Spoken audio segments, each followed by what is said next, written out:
নমস্কার।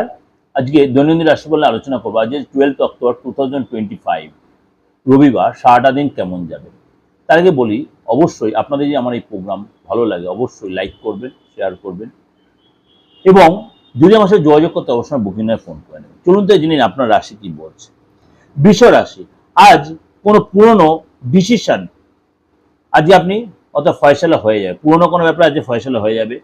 অর্থ রিলেটেড কোনো আটকে থাকা রিলেটেড মামলা আজকে কিন্তু আপনার মিটে যাবে এবং রিলেশনের জায়গাটা আজ অবশ্যই নিজেকে স্বচ্ছতা রাখুন, সততা রাখুন এবং গলত কাজগুলো থেকে আজকে নিজেকে সরিয়ে, কিন্তু আজকে ভুল কিছু আপনার হতে পারে, অর্থাৎ ভুল করে সম্পর্ক নষ্ট হতে পারে। কিন্তু শরীর স্বাস্থ্যের প্রতি অবশ্যই একটু যত্ন নেবেন। শরীরটা যদি লেথার্জি ডিস্টার্ব হতে পারে, বিশেষ করে আছে ঘাড়ের ব্যথা, পিঠের ব্যথা, স্পন্ডাইটিসের কোনো ব্যথা আজ আপনি ভুগতে পারেন এবং আজকে খাওয়া দাওয়া কন্ট্রোলে রাখবেন, সময় মতো খাওয়া দাওয়া করবেন এবং আজকে অবশ্যই একটু রেস্টের প্রয়োজন আছে আপনার।